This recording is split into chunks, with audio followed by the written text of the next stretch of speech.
জনগণের কাঙ্ক্ষিত রাষ্ট্র ব্যবস্থার বাস্তব রূপ দিতে বিশ্ব সম্প্রদায়ের সমর্থন চেয়েছেন অন্তর্বর্তী সরকারের প্রধান উপদেষ্টা ডক্টর মোহাম্মদ ইউনূস। জাতিসংঘের ভাষণে ডক্টর ইউনূস বলেন, অতীতের ভুল সংশোধন করে শক্তিশালী অর্থনীতি এবং ন্যায়ভিত্তিক সমাজ ব্যবস্থা গড়ে তোলাই প্রধান লক্ষ্য। বিশ্লেষকরা মনে করেন, সহায়তা আসুক, তবে সংস্কার যেন নিজেদের পরামর্শেই করা হয়। আব্দুল্লাহ শাফির রিপোর্ট।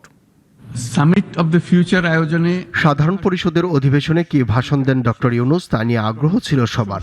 এর আগে জাতির উদ্দেশ্যে দেওয়া দুটি ভাষণে তিনি যা বলেছিলেন, জাতিসংঘে সেখানেও বর্তমান রাজনৈতিক প্রেক্ষাপট, দেশ পুনর্গঠনের সংস্কার ও সংস্কার প্রক্রিয়া তুলে ধরেছেন।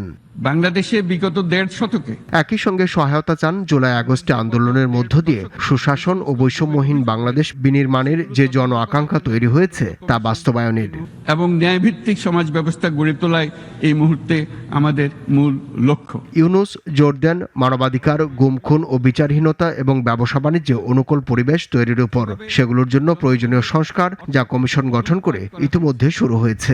কিভাবে একটি বিশেষ স্বার্থান্বেষী গোষ্ঠী সমস্ত ব্যবসা বাণিজ্যকে জানান পররাষ্ট্রনীতিতে কি অগ্রাধিকার পাবে ও কি পাবে না।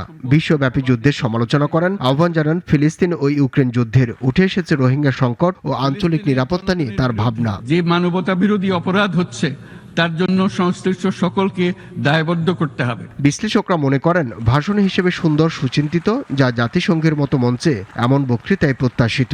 বিশ্ব সমাজের সমস্যাগুলো নিয়ে উপস্থাপন করছেন, রোহিঙ্গার সমস্যার কথা বলছেন, ক্লাইমেট চেঞ্জের কথা বলছেন। তৃতীয় হচ্ছে যে বিশ্ব ব্যবস্থাকে তিনি কিভাবে দেখতে চায়, বাংলাদেশ কিভাবে দেখতে চায়, সেটা তিনি উপস্থাপন করছেন। সেটার মাধ্যমে বিশ্বে বাংলাদেশের যে নতুন পরিচিতি, সে আলোকে বাংলাদেশও বিশ্ব ব্যবস্থায় কিভাবে দেখতে চায় সেটা উঠে আসছে।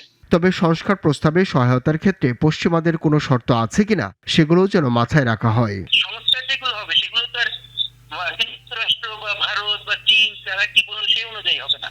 সংস্কার হবে আমাদের দেশের মানুষের চাহিদা অনুযায়ী। সেইটা যদি আমরা করতে ভুল করি তাহলে কিন্তু আমরা নিজেরাই বিপদে।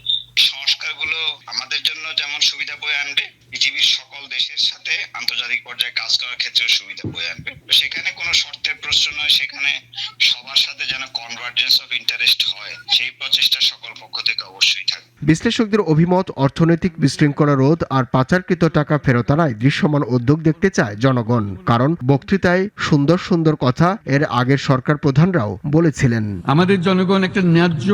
আব্দুল্লাহ শাফি, নাগরিক, ঢাকা। 250-টিরও বেশি ডিজাইন অপশন নিয়ে ওয়ালটন স্মার্ট ফ্রিজ, বোঝে আপনার প্রয়োজন।